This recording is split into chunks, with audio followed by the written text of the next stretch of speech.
Hey everyone, today I've got something special for you. I thought it was pretty cool. Hang on.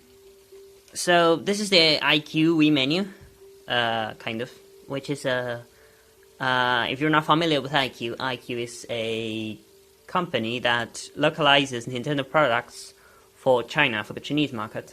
And this is the iQue Wii. Well, this is my normal Wii, loading it through Emunand.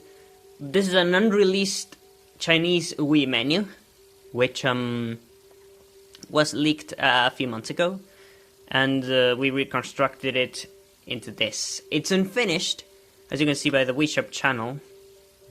The translation is not finished, as you can see here. It says Wii System Update, and here it says Photo Channel. Let me channel, for example, is translated. The photo channel itself is also translated. I made videos on both. And yeah, these are unreleased translations that were unknown until now. And I think it's pretty cool that they have been found, and pretty sad that they never ended up getting released, because the Chinese iQue Wii, for whatever reason, never ended up releasing.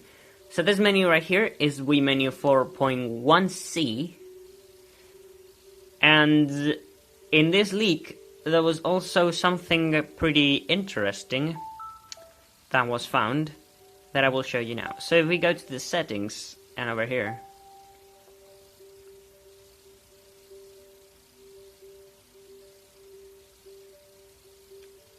you see here it says 4.1e, but in reality it's 4.1c. So the settings are in Chinese, but my friend Shoko found something pretty cool in this menu, which is this. This is not Chinese, this is Japanese.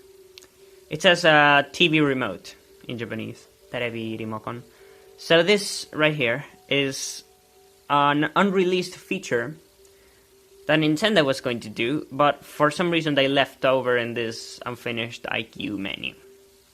So this feature, if you own a Nintendo Wii U, you're probably already familiar with this feature. This feature is...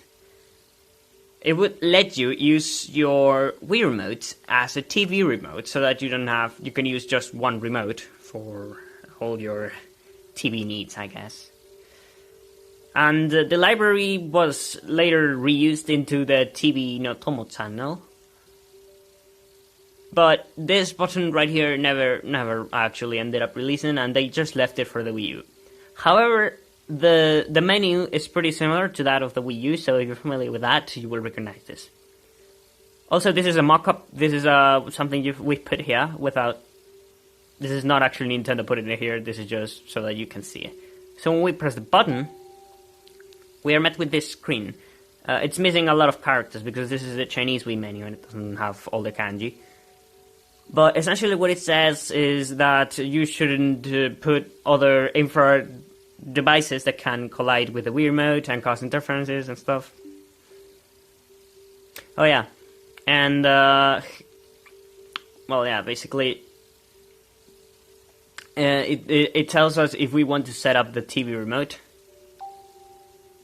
And here, just like the Wii U, we are allowed to choose a brand of our TV so that it can connect. There are 13. There are only 13. I'm not sure if they wanted to add more, or if it's... Actually, thinking about it, it's just because there really aren't that many more than these in Japan. In my case, this is a Panasonic TV, although it's not actually going to work, but I'm just going to select Panasonic. And we have 4 options. We have to try each of them and see which one works. So I'm going to select the first one. And here we have a screen telling us to test if the remote works with these buttons. The 1 button is to turn on and off the TV. The 2 button is to change the input, like go from AV to HDMI to the normal TV and that stuff.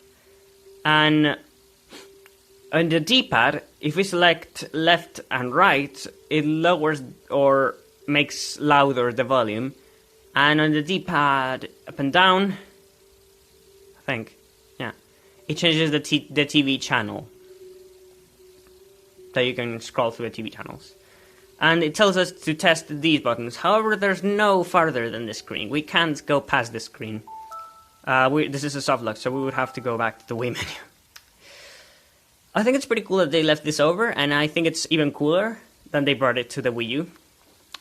and I'll show you how it looks on the Wii U in a moment.